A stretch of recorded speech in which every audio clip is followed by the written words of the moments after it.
আসসালামু আলাইকুম প্রিয় শিক্ষার্থী, আশা করি সবাই খুবই ভালো আছো। তোমরা যারা গুচ্ছ বিশ্ববিদ্যালয় ভর্তি পরীক্ষায় অংশ নিতে যাচ্ছ মানবিক বিভাগ থেকে, তোমাদের জন্য আমরা নিয়ে এসেছি ফাইনাল রিভিশন ক্লাস। আজকে আমাদের প্রথম ফাইনাল রিভিশন ক্লাস অনুষ্ঠিত হচ্ছে। তো আমরা তোমাদের বিগত বছরগুলোতে মানবিক বিভাগে আসলে গুচ্ছে কেমন প্রশ্ন ছিল, প্রত্যেকটা বছরেরই কিন্তু প্রশ্ন আলাদা আলাদাভাবে সলভ করেছি, প্রশ্নের টপিকগুলো অ্যানালাইসিস করার চেষ্টা করেছি, কোন বিষয়গুলো গুচ্ছের জন্য পড়তে হবে এই বিষয়গুলো দেখিয়েছি। আজকে ঠিক সেই প্যাটার্নে আমরা একটা প্রশ্ন সমাধান করব। তো চলো শুরু করি। আমাদের প্রথম প্রশ্ন, মাসি পিসি গল্পে আয়না বজ্জাত হারামজাদারা উক্তিটি করেছে, এই উক্তিটা আসলে কে করেছিল? দেখো, বিগত বছরের প্রশ্নতে যদি আমরা দেখি এই ধরনের প্রশ্ন এসেছে যে কোনো একটা গল্পের উক্তি দিয়ে বলেছে যে এটা কার উক্তি বা কে করেছে, বা যে কোনো একটা উক্তি দিয়ে বলছে এটা কোন রচনার উদ্ধৃতি, এই টাইপের প্রশ্ন আসতে পারে। তো এই গল্পে যেহেতু মাসি পিসি দুইজনেরই অনেক আলাপ আলোচনা ছিল, তো এই টাইপের প্রশ্ন আসতে পারে যে একটা উক্তি দিয়ে বলতে পারে এটা কি মাসি নাকি পিসির। তো আমরা যদি দেখি যে আয়না বজ্জাত হারামজাদারা, এই উক্তিটা কার ছিল? এই উক্তিটা ছিল পিসির। আমরা যদি গল্পের এই ঘটনাটা দেখি, দেখো, মাসি বলে মোদের একজন গেলে হবে না, কানাই কানাই চৌকিদার তাদেরকে যখন ডাকতে এসেছিল তখন কথা বলতেছিল। পিসি বলে আমি যাই চলো, কর্তা ডেকেছেন দুজনকে। মাসি পিসি দুজনকেই আবার, দুজন আবার কি তাকায় মুখে মুখে, অর্থাৎ দুইজনকেই ডাকছে, একজন গেলে হবে না। একথা কে বলছে? কানাই বলছে। তখন আবার মাসি পিসি দুইজন দুইজনের দিকে তাকায়। মাসি বলে কাপড়টা ছেড়ে আসি কানাই, পিসি বলে হাত ধুয়ে আসি, এক দণ্ড লাগবে না। তাড়াতাড়ি ফিরে আসে তারা। মাসি নিয়ে আসে বটিতে হাতে করে, কি নিয়ে আসে? বটি। আর পিসি নিয়ে আসে কি? রামদার মতো মস্ত বড় একটা কাটারি। এই দুইটা প্রশ্ন কিন্তু বিগত বছরগুলোতেও একবার এসেছে। তাহলে কে কি নিয়ে আসে? মাসি নিয়ে আসে বটি, আর পিসি নিয়ে আসে কি? রামদার মতো মস্ত একটা কাটারি। কাটারি শব্দের অর্থ কি? কাটবার যন্ত্র। এটা কিন্তু শব্দ অর্থে দেওয়া আছে। মাসি বলে কানাই কর্তাকে বলো মেয়ে নোকের এত রাতে কাছারি বাড়ি যেতে লজ্জা করে, কাল সকালে যাব। পিসি বলে এত রাতে মেয়ে নোককে কাছারি বাড়ি রাখতে কর্তার লজ্জা করে না কানাই? কানাই ফুঁসে উঠে, না যদি যাও ঠাকুরুনরা ভালোই ভালো, ওই ধরে বেঁধে নিয়ে যাওয়ার হুকুম আছে কিন্তু বলে রাখলাম। মাসি বটিটা ভাগিয়ে ধরে দাঁতে দাঁত কামড়ে বলে বটে, ধরে বেঁধে টেনে হিঁচড়ে নিয়ে যাবে? এসো, কে এগিয়ে আসবে এসো, বটির এক কোপে গলা ফাঁক করে দিব। পিসি বলে আয়না বজ্জাত হারামজাদারা এগিয়ে আয়না, কাটারির কোপে গলা কাটি দু একটার। তাহলে এই আয়না বজ্জাত হারামজাদারা, এই উক্তিটা আসলে কার ছিল? এই উক্তিটা ছিল পিসির। কার উক্তি ছিল? পিসির উক্তি ছিল। আশা করি ক্লিয়ার। পরবর্তী প্রশ্নে যাই আমরা। বিশহরির দোহাই বুঝি আর খাটে না, এটা বোঝা গেল কখন? বিশহরির দোহাই বুঝি আর খাটে না, এটা কখন বোঝা গেল? প্রশ্নটা নেওয়া হয়েছে কি থেকে? বিলাসী থেকে। বিলাসী থেকে। বিলাসীর কোন প্রেক্ষাপট? প্রেক্ষাপট হচ্ছে ওই যে গোয়ালার বাড়িতে সাপ ধরতে যায়, কি ওই যে গোয়ালার বাড়িতে সাপ ধরতে যাওয়ার, সাপ ধরতে যাওয়ার যে ঘটনা আছে সেখানে এই জিনিসটা আমরা দেখতে পাই। তো সাপ ধরতে গেছিল কি বিলাসী আর সাথে মৃত্যুঞ্জয়, নারা দুইজনই ছিল, আর বিলাসীও ছিল। তো ওই সময় কিন্তু মৃত্যুঞ্জয়কে সাপে কামড় দেয়। তো বিশহরির দোহাই বুঝি আর খাটে না, এটা কখন বোঝা গিয়েছিল? যখন মৃত্যুঞ্জয়কে সাপে কামড় দিল তখন, নাকি যখন মৃত্যুঞ্জয়কে শিকড় বাকড় খাওয়ানো হলো তখন, নাকি যখন মৃত্যুঞ্জয়ের হাতে মাদুলি বেঁধে দেওয়া হলো তখন, নাকি যখন মৃত্যুঞ্জয় বমি করলো? গল্পে কিন্তু সুন্দর করে দেওয়া আছে। যখন মৃত্যুঞ্জয় বমি করলো তখন কিন্তু বোঝা যাচ্ছে কি এই বিশহরির আজ্ঞা মানে কি, এটা হচ্ছে যে মন্ত্র ছিল, এই মন্ত্র পাঠ করলে তারা আশা করতো কি যে সাপের বিষ আর ঊর্ধ্বে উঠবে না। অর্থাৎ এই মন্ত্র পাঠ করার পরেও আবার যার যে মাদুলি কবচ ছিল সব কিন্তু বেঁধে দেওয়া হলেও এই কোনো কাজ কিন্তু হচ্ছিল না। মৃত্যুঞ্জয় তখন বমি করে যায়, তখন আসলে বুঝতে পারে যে আসলে তারা বেঁচে থাকা সম্ভবপর না। তখনই এই কথা বলা আছে যে বিশহরির দোহাই বুঝি আর খাটে না। পরবর্তী অংশ দেখো, আমরা এই কোথায় ছিল দেখো, আমার মন্ত্র পড়ার আর বিরাম নেই। আমার মানে কার? গল্পের কথক নেয়ার। কিন্তু ঠিক সুবিধা হইতেছে বলিয়াও মনে হইল না। তথাপি আবৃত্তি সমভাবেই চলিতে লাগিল, কিন্তু মিনিট 15-20 পরেই যখন কি হলো, কয় মিনিট পরে বমি করছিল? মিনিট 15-20 পরেই যখন মৃত্যুঞ্জয় একবার বমি করিয়া দিল, তখন কি? তখন বিলাসী মাটির উপর একবারে আছাড় খাইয়া পড়িল। আমিও বুঝিলাম বিশরীর দোহাই বুঝি আর খাটে না। ক্যানভাস শব্দের অর্থ কি? প্রশ্নটা নেওয়া হয়েছে পারিভাষিক শব্দ থেকে। পারিভাষিক শব্দ থেকে প্রতি বছরই কিন্তু আমরা দেখেছি যে প্রশ্ন এসেছে। অর্থাৎ পারিভাষিকের ক্ষেত্রে আমাদের কি করতে হবে? বিগত বছরের বিভিন্ন বিশ্ববিদ্যালয়ের প্রশ্ন, চাকরি পরীক্ষার প্রশ্ন, বিসিএস এর প্রশ্ন, এই জিনিসগুলো আমাদের অবশ্যই দেখে যেতে হবে। এই প্রশ্ন থেকে আমাদের পরীক্ষায় কমন আসতে পারে।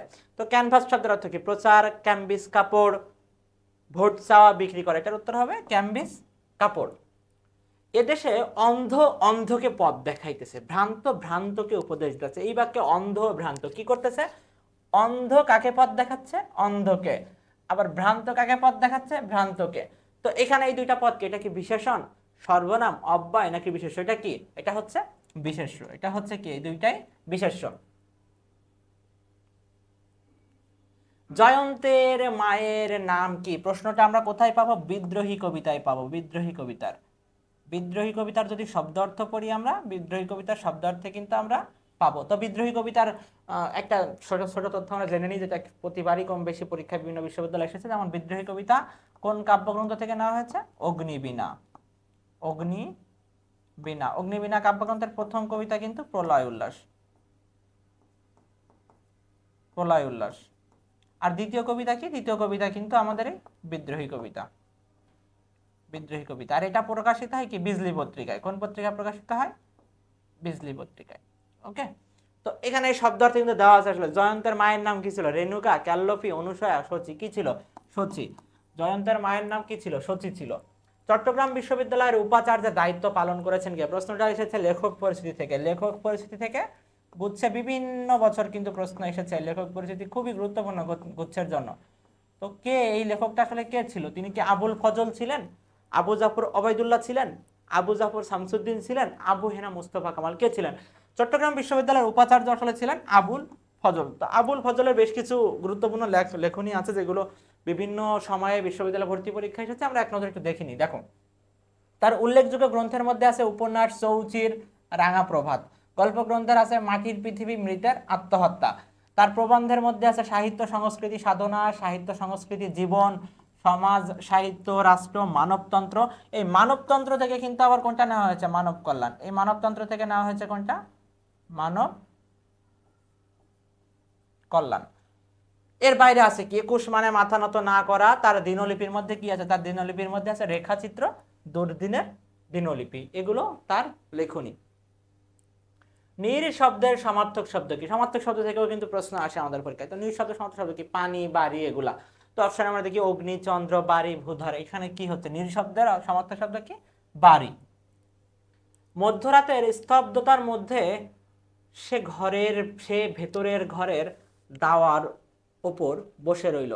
এখানে কাকে ইঙ্গিত করা হয়েছে? মজিদ, তাহেরের বাপ, রহিমা, জমিলাকে। কাকে নির্দেশ করা হয়েছে? এখানে নির্দেশ করা হয়েছে রহিমাকে। কাকে নির্দেশ করা হয়েছে? এখানে নির্দেশ করা হয়েছে রহিমাকে। আইনজীবী শব্দটি কোন দুইয়ের যোগফল? তৎসম প্লাস ফার্সি, আরবি প্লাস তৎসম, তদ্ভব প্লাস তৎসম, তৎসম প্লাস আরবি। দেখো, আইন শব্দটি কোন ভাষার শব্দ? আইন শব্দটি আরবি ভাষার শব্দ। আইন শব্দটি কি? আরবি ভাষার শব্দ। আরজিবি আমার তৎসম ভাষার শব্দ। তাহলে উত্তর কোনটা হচ্ছে? আরবি প্লাস তৎসম। আমার সময় কাব্যগ্রন্থটি রচয়িতাকে? দিলওয়ার, শামসুর রহমান, সুফিয়া কামাল, আবু জাফর ওবায়দুল্লাহ। আমার সময় এটা কে লিখেছেন? আমার সময় লিখেছেন হচ্ছে আবু জাফর ওবায়দুল্লাহ। আবু জাফর ওবায়দুল্লাহ পরীক্ষায় তার সম্পর্কে বিভিন্ন লেখা কিন্তু বিগত পরীক্ষাগুলোতে এসেছে। আমরা একটু দেখার চেষ্টা করি। দেখো, কিছুদিন ঢাকা বিশ্ববিদ্যালয়ে তিনি অধ্যাপনা করেন। কোথায় অধ্যাপনা করেন? ঢাকা বিশ্ববিদ্যালয়ে। পরে সিভিল সার্ভিসে যোগদান করেন এবং সরকারের বিভিন্ন উচ্চ পদে তিনি দায়িত্ব পালন করেন। তিনি 1982 খ্রিস্টাব্দে বাংলাদেশ সরকারের কৃষি ও পানি সম্পদ মন্ত্রী এবং 1984-তে যুক্তরাষ্ট্রে বাংলাদেশের রাষ্ট্রদূত হিসাবে দায়িত্ব পালন করেন। বাংলা সাহিত্যে তার অবস্থান বিশেষভাবে স্বতন্ত্র চিহ্নিত। তার কবিতায় বিশেষভাবে প্রাধান্য পেয়েছে রাষ্ট্রভাষা আন্দোলন ও মুক্তিযুদ্ধ। রাষ্ট্রভাষা আন্দোলন এবং এই বিষয়ক সাহিত্যে অবদান রাখার জন্য তিনি কি পদকে ভূষিত হন? কি পদকে? 21 পদকে ভূষিত হন। বাংলা সাহিত্য অবদানের জন্য তাকে 1979 খ্রিস্টাব্দে বাংলা একাডেমি পুরস্কার প্রদান করা হয়। আবু জাফর ওবায়দুল্লাহর উল্লেখযোগ্য কাব্যগ্রন্থ হচ্ছে সাত নরীর হার, কখনো রং কখনো সুর, কমলের চোখ, আমি কিংবদন্তির কথা বলছি, বৃষ্টি ও সাহসী পুরুষের জন্য প্রার্থনা, আমার সময় প্রভৃতি। এছাড়াও ইংরেজি ভাষায় তার একাধিক গ্রন্থ প্রকাশিত হয়েছে। কোনটি নিত্য সম্বন্ধীয় অব্যয়? এবং, অধিকন্তু, অথবা, যেমন তেমন। ওই যে সাপেক্ষ সর্বনাম আমরা যেমন পড়েছিলাম, ঠিক আমাদের নিত্য সম্বন্ধীয় অব্যয়গুলো ওই টাইপেরই। তো আমার এখানে সঠিক উত্তর কোনটা হবে? যেমন তেমন। দেখো, কতগুলো যুগ্ম শব্দ পরস্পরের উপর নির্ভরশীল, সেগুলোকে কি বলা হয়? নিত্য সম্বন্ধীয় অব্যয় রূপে পরিচিত সেগুলো। যেমন যথা, এখানে যথা বাদ পড়ে গেছে। যেমন যথা, তথা, যত, তত, যখন, তখন, যেমন, তেমন, যেরূপ, সেরূপ ইত্যাদি। উদাহরণ কি? যথা ধর্ম তথা জয়, যথা ধর্ম তথা জয়, যত গর্জে তত বর্ষে না। নিচের কোনটি নিম্ন বিবৃত সাধন? এই টাইপের প্রশ্ন যখন প্রশ্ন সমাধান করিয়েছি আমরা, অনেকবার পড়িয়েছি, ছক দেখি অনেকবার পড়িয়েছি যে এই টাইপের প্রশ্ন আসতে পারে। নিম্ন বিবৃত কোনটা? নিম্ন বিবৃত কোনটা? আহ এই যে ছকটা, এই ছকটা কিন্তু অনেকবার পড়িয়েছি। এই ছকটা থেকে এর পাশাপাশি আমাদের অল্পপ্রাণ, মহাপ্রাণ, ধ্বনি, ঘোষ, অঘোষ এগুলো কিন্তু অনেকবার পড়ানো হয়েছে। এই ছকটা অবশ্যই পরীক্ষার আগে তোমাকে ভালো করে দেখে যেতে হবে, এখান থেকে গুচ্ছ বিশ্ববিদ্যালয় ভর্তি পরীক্ষার প্রশ্ন হতে পারে। প্রহর শেষের আলোয় রাঙা সেদিন চৈত্র মাস, তোমার চোখে দেখেছিলাম আমার সর্বনাশ। উক্তিটি রবীন্দ্রনাথ ঠাকুরের কোন উপন্যাসে উপন্যাসে উদ্ধৃত হয়েছে? কোন উপন্যাসে উদ্ধৃত হয়েছে? কোন উপন্যাসে আছে? 4 অধ্যায়, চোখের বালি, চতুরঙ্গ নাকি গোরা? এটা হচ্ছে তার 4 অধ্যায়, 4 অধ্যায় উপন্যাসে 4 অধ্যায়। একটা এটা একটা কি, এটা কিন্তু একটা রাজনৈতিক উপন্যাস। কি উপন্যাস?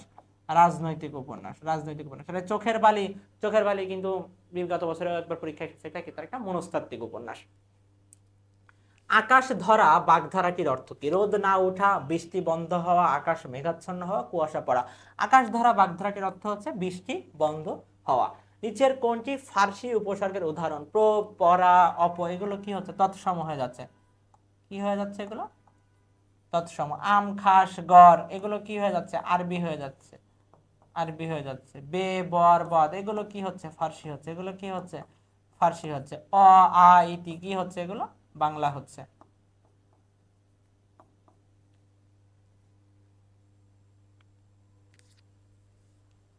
ব্যক্তি মানুষের অস্তিত্বকে স্বীকৃতি দেওয়া কোন দর্শনের মূল কথা? আধুনিকতাবাদ, ভাববাদ, অস্তিত্ববাদ, সাম্যবাদ। এই প্রশ্নটা নেওয়া হয়েছে মানব কল্যাণ থেকে। কোন গল্প থেকে? মানব কল্যাণ। মানব কল্যাণ প্রবন্ধ পড়লে কিন্তু আমরা আসলে খুব সুন্দর করে মানব কল্যাণের স্বরূপটা বুঝতে পারি। আসলে মানব কল্যাণ বলতে কি বোঝায় বা মানব কল্যাণ কেমন হওয়া উচিত, সেটা কিন্তু আসলে আমরা এই প্রবন্ধ পড়লে খুব সহজে জানতে পারবো। তো ব্যক্তি মানুষের অস্তিত্বকে স্বীকৃতি দেওয়ার যে কথা ওখানে বলা আছে, সেখানে বলা আছে যে ব্যক্তি মানুষের অস্তিত্বকে স্বীকৃতি দেওয়াকে বলা হয় অস্তিত্ববাদ। কি বলা হয়? অস্তিত্ববাদ। ঘুষ খেয়ে ঘুষ কথাটার অর্থই বদলে গেছে আপনার কাছে, উক্তিটি কার? প্রশ্নটা নেওয়া হয়েছে কি থেকে? নাটক থেকে নেওয়া হয়েছে, নাটক থেকে। এই উক্তিটি কে করেছিল? ইংরেজ মহিলা মার্টিন ওয়ালি খান জগৎ শেঠ। কে করেছিল? মার্টিন করেছিল। তারুণ্য প্রাণ দিয়েছে অজানাকে জানবার জন্য, এই ভাবের প্রতিফলন পাওয়া যায় কোন চরণে? প্রশ্নটা নেওয়া হচ্ছে কি থেকে? 18 বছর বয়স থেকে। কি থেকে? 18 বছর বয়স। তো সর্পে আত্মাকে শপথের কলা হলে এখানে আসলে জীবনের যে একটা তাদের টার্গেট থাকে, যারা যে কোনো স্বপ্ন বা যে কোনো আশা আকাঙ্ক্ষা পূরণের জন্য তাদের যে স্পৃহা বা যে কোনো অন্যায় অবিচারের বিরুদ্ধে রুখে দাঁড়ানো তাদের যে স্পৃহা, সেটাকে বুঝাইছে এখানে। আসলে তারুণ্য প্রাণ দিয়েছে অজানাকে জানবার জন্য, এমন কিছু হয় না। তাজা তাজা প্রাণে অসহ্য যন্ত্রণা, চারপাশে সমাজের নানা উচ্ছৃঙ্খলতা, নানা নেতিবাচক দিক দেখে তারা আসলে বিক্ষুব্ধ হয়ে ওঠে, সে বিষয়টা আছে। এদেশের বুকে 18 অসুখ নেমে, অর্থাৎ এইটা তারা কি বুঝাইছে? এটা দ্বারা যে তারুণ্যের যে প্রাণ শক্তি, তারুণ্যর যে প্রাণ শক্তি, সেই জিনিসটা দেখানো হয়েছে। একদম শেষ যে চরণ আছে, এ বয়স জানে রক্তদানের পুণ্য। অর্থাৎ কি? দেশ জাতি মঙ্গলের, দেশ জাতির মঙ্গলের জন্য বা অজানাকে জানবার জন্য তারা কি করেছে? তারা হচ্ছে প্রাণ দিয়েছে। রক্তদানের পুণ্য মানে কি? এই তাদের হচ্ছে জীবন উৎসর্গ করা। রক্তদানের পুণ্য বলতে কি বোঝায়? তাদের জীবন উৎসর্গ করা। কার চোখে কিয়ামতের ছবি ভেসে উঠেছিল? রায়দুল্লাহ, রাজবল্লভ, জগৎ শেঠ, মির্জাফর। এখানে কার চোখের কথা বলা হয়েছিল? রাজবল্লভের চোখে কিয়ামতের ছবি ভেসে উঠেছিল। পিপাসিত অধ্যাপক 1 গ্লাস পানি চাইলেন। বাক্যে পিপাসিত শব্দটি কোন পদ? পিপাসিত অধ্যাপক। তাহলে পিপাসিত এখানে কি? বিশেষণ। পিপাসিত কি? বিশেষণ। পিপাসিত বিশেষণ। পরবর্তী প্রশ্ন, উপসর্গ সাধিত শব্দ নয় কোনটি? এখানে কোন শব্দে আসলে উপসর্গ নাই? অনুচর, অনু উপসর্গ, দুর্নামে উপসর্গ আছে, নীরব উপসর্গ আছে। উপসর্গ নেই কোনটাতে? হিমালয়তে কোনো উপসর্গ নেই। তুষার শুভ্র কোন সমাসের উদাহরণ? উপমান কর্মধারায় দ্বিগু, উপমিত কর্মধারায় রূপক। আমরা জানি, তোমাদের বারবার পড়িয়েছি উপমান উপমিতর যে বিষয়টা, যদি তুলনা কি সত্য তুলনা হয়, কি তুলনা? সত্য তুলনা, তাহলে তখন কি হবে আমাদের? উপমান। তুষার কি হয়? শুভ্র বা সাদা। এটা কি? সত্য তুলনা বা বাস্তবিক এটা সম্ভব। এটা আমাদের কি হবে? উপমান কর্মধারায় সমাস। জৈবনের গান প্রবন্ধে নজরুল কিসের সঙ্গে নিজের স্বভাবের মিল খুঁজে পেয়েছেন? আমরা বিভিন্ন বিশ্ববিদ্যালয়ে ভর্তি পরীক্ষায় বছর দেখেছি যে আসলে এইচএসসি 26-এর যে সিলেবাস আছে সেখান থেকে কিন্তু বেশ কিছু প্রশ্ন এসেছে। জন্য এই প্রশ্ন আমরা নিয়েছি যে 26-এর সিলেবাস থেকে এতটুকু আমাদের আসলে জানা দরকার। তো জৈবনের গান প্রবন্ধে নজরুল কিসের সঙ্গে নিজের স্বভাবের মিল খুঁজে পেয়েছেন? সৈনিকের, দেশপ্রেমিকের, বিদ্রোহীর, বনের পাখির। তিনি কি বলেছেন? বনের পাখির সঙ্গে তিনি তার মিল খুঁজে পেয়েছেন, যে বনের পাখির মতো তিনি গান গাইতে পছন্দ করেন, সেটা কারো ভালো লাগলেও গাবেন, না লাগলেও গাবেন।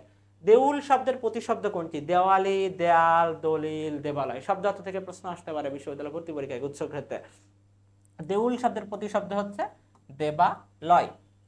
বিষয় ও আঙ্গিকের সৌগার্যে বাংলা সাহিত্যের অনন্য সংযোজন কোনটি? অপরিচিতা, বিলাসী, সোনার তরী, আমি কিংবদন্তির কথা বলছি। প্রশ্নটা নেওয়া হয়েছে পাঠ পরিচিতি থেকে। কি থেকে? পাঠ পরিচিতি।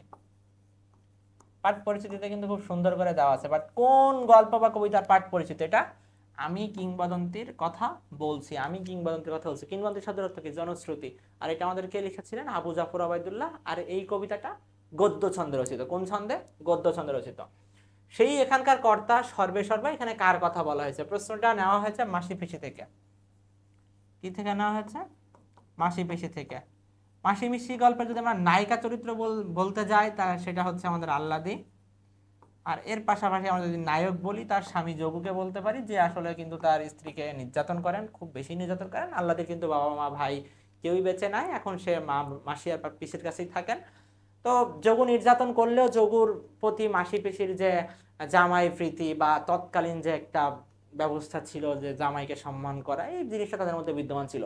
তো তারা বলেছে যদি যোগু আসে তাহলে তারা এমন কোনো আচরণ করবে না যা দেখে আসলে যোগু কোনোভাবে মনক্ষুণ্ণ হয়। তারা এমন আচরণ করবে যেন যোগু ফিল করতে পারে যে আসলে সে এখানকার কর্তা, সেই আসলে সর্বে সর্বা। তো এটা আসলে কার কথা বলা হয়েছিল? যোগুর কথা। গৃহ শব্দটি কোন ভাষা শব্দ? তৎসম, তদ্ভব, দেশি, বিদেশি। গৃহ শব্দটি হচ্ছে তৎসম ভাষার শব্দ। কোন ভাষা? তৎসম। প্রকৃতি ও মানব মনের সম্পর্ক ফুটে উঠেছে কোন রচনায়? প্রকৃতি আর মানব মনের সম্পর্ক আসলে এখানে কোন রচনা আছে? সোনার তরী। দেখো, সোনার তরী কবিতায় কিন্তু আসলে প্রকৃতি আর মানব মনের কোনো সম্পর্কের কোনো বিষয় আমরা দেখতে পাই না। এই কবিতায় যেটা আমরা মেইন ভাব দেখতে পাই সেটা হচ্ছে কি? ব্যক্তি জীবন নশ্বর হলেও, ব্যক্তি জীবন নশ্বর হলেও কর্ম কি? কর্ম অবিনশ্বর। কর্ম অবিনশ্বর, এই ভাবটা কিন্তু আমরা দেখতে পাই সোনার তরীতে। প্রতিদান কবিতায় কবি বলেছেন, কবি আমাদের মধ্যে কি? পরার্থপরতা, ক্ষমাশীলতা, এই বিষয়গুলোকে জাগ্রত করতে বলেছেন। পরার্থপরতা পাশাপাশি ক্ষমাশীলতা, ক্ষমাশীলতা, এই বিষয়গুলোকে জাগ্রত করতে বলেছেন। এখানেও প্রকৃতি আর মানব মনের কোনো সম্পর্ক নেই। মানব কল্যাণের কথা যদি আমরা বলি, এখানে কিন্তু মানব কল্যাণের প্রকৃত স্বরূপ তুলে ধরেছেন। প্রকৃত স্বরূপ আসলে মানব কল্যাণ বলতে প্রকৃত পক্ষে আসলে কি বোঝায়? কাউকে 1-2 টাকা দান করা কি মানব কল্যাণ? বা মানব কল্যাণ কিভাবে আসলে সাধিত হইতে পারে বা কিভাবে হয় মানব কল্যাণ, সেই জিনিসগুলো দেখানোর চেষ্টা করা হয়েছে। তাহার এই পরে মনে কবিতা, এইখানে কিন্তু আসলে প্রকৃতি আর মানব মনের সম্পর্কের একটা বিষয় আমরা দেখতে পাই। এই কবিতাটা একটা সংলাপধর্মী কবিতা, যেখানে কবি এবং কবি ভক্তের সংলাপের মধ্য দিয়ে কবিতার কাহিনী অগ্রসর হয়েছে। আর এই কবিতায় আমাদের কবি সুফিয়া কামালের কাছে কবি ভক্ত কিন্তু প্রকৃতিতে বসন্ত আসলে বসন্ত নিয়ে তাকে গান কবিতা লিখতে বলেছেন। গান কবিতা লিখছে না বলে সে কারণে তার মনও খারাপ, অর্থাৎ এখানে প্রকৃতির সাথে মানব মনের একটা সম্পর্ক দেখানো হয়েছে। পরবর্তী প্রশ্ন, জটিল বাক্যের উদাহরণ। এখানে আসলে জটিল বাক্য আছে কোনটা? দেখো, বিপদ এবং দুঃখ, তাহলে এটা কি হয়ে যাচ্ছে? যৌগিক বাক্য হয়ে যাচ্ছে। কি হয়ে যাচ্ছে? যৌগিক। মিথ্যাবাদীকে কেউ ভালোবাসে না, স্বাভাবিকভাবে সরল বাক্য। যে পরিশ্রম করে সেই সুখ লাভ করে, এটা আমার কি হচ্ছে? যে সেইটা কি হচ্ছে? জটিল বাক্য হচ্ছে। কি হচ্ছে? জটিল বাক্য। তিনি ধনী কিন্তু, এটা আমার কি হয়ে যাচ্ছে? এটাও যৌগিক বাক্য। তো এই সরল, জটিল, যৌগিক এগুলো তোমাদেরকে অনেকবার দেখানো হয়েছে, এখান থেকেও কিন্তু প্রশ্ন বিগত বছরগুলোতে এসেছে। দৈনিক মর্নিং নিউজ পত্রিকার সাংবাদিক ছিলেন কে? ছিলেন সাংবাদিক। প্রশ্নটা যদি আমরা দেখি তাহলে প্রশ্নটা হচ্ছে আমাদের লেখক পরিচিতি অংশ থেকে নেওয়া হয়েছে। কি থেকে? লেখক পরিচিতি অংশ। আমাদের কোন কবিতা বা গল্পের লেখক পরিচিতিতে এটা আছে?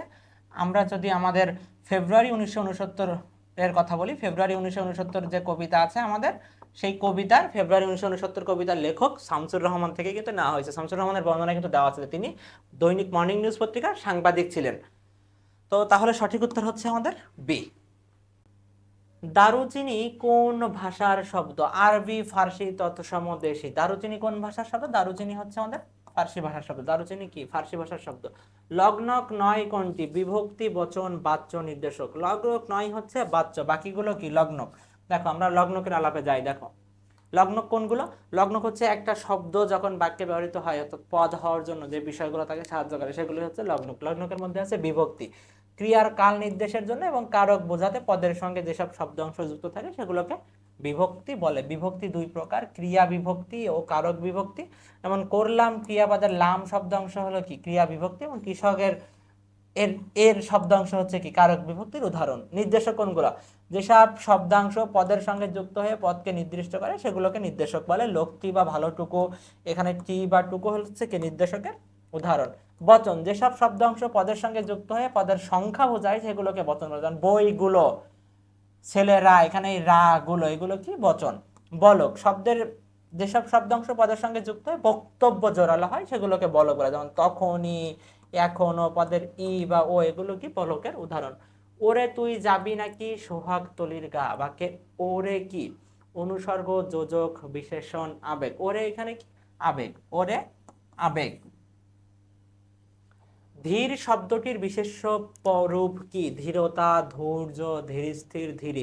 এই টাইপের প্রশ্ন কিন্তু গুচ্ছ বিশ্ববিদ্যালয় ভর্তি পরীক্ষায় বিগত বছরগুলোতে এসেছে। যেমন একটা শব্দ দিয়ে সেটা বিশেষ্য নাকি বিশেষণ, বা একটা শব্দ দিয়ে সেটাকে বিশেষ্য থেকে বিশেষণ করা, বিশেষণ থেকে বিশেষ্য করা, এইভাবে কিন্তু প্রশ্ন আসতে পারে। তো ধীর শব্দের বিশেষ্য রূপ হচ্ছে ধীরতা। পরবর্তী প্রশ্ন, নিচের কোনটি পরিহাসের বিষয়? পরিহাসের বিষয় আসলে কোনটা ছিল? প্রশ্নটা কিন্তু নেওয়া হয়েছে কি থেকে? আমাদের বিলাসী থেকে। কি থেকে? বিলাসী থেকে। তো বিলাসী গল্পে পরিহাসের বিষয় কোনটা ছিল? ন্যায়ের অনধিকার চর্চা, মৃত্যুঞ্জয়কে বিয়ে করা, মৃত্যুঞ্জয়কে হৃদয় জয় করা, নাকি বিলাসীর আত্মহত্যা? আমরা দেখি যে তৎকালীন সময়ে কিন্তু বিলাসী আর মৃত্যুঞ্জয়ের যে ভালোবাসা ছিল, যেটা কিন্তু জাতভেদ প্রথার কারণে সাধারণ মানুষজন মেনে নিতে পারেনি। মৃত্যুঞ্জয় মারা গেলে বিলাসীও আত্মহত্যা করে, বাট তাদের এই ভালোবাসার পরিণতিটা সমাজ মেনে নেয় নাই, যে সে কারণে কি বিলাসীর আত্মহত্যাটাও তাদের কাছে পরিহাসের বিষয় হয়ে দাঁড়ায়। তো এই ছিল আমাদের গুরুত্বপূর্ণ এমসিকিউ গুলো। আশা করি তোমরা বিষয়গুলো বুঝতে পেরেছো, আর এই রিলেটেড তথ্যগুলো তোমরা ভালো করে পড়ো। আশা করি পরীক্ষায় উপকৃত হবে। তো সবাই ভালো থাকবে। আসসালামু আলাইকুম সবাইকে।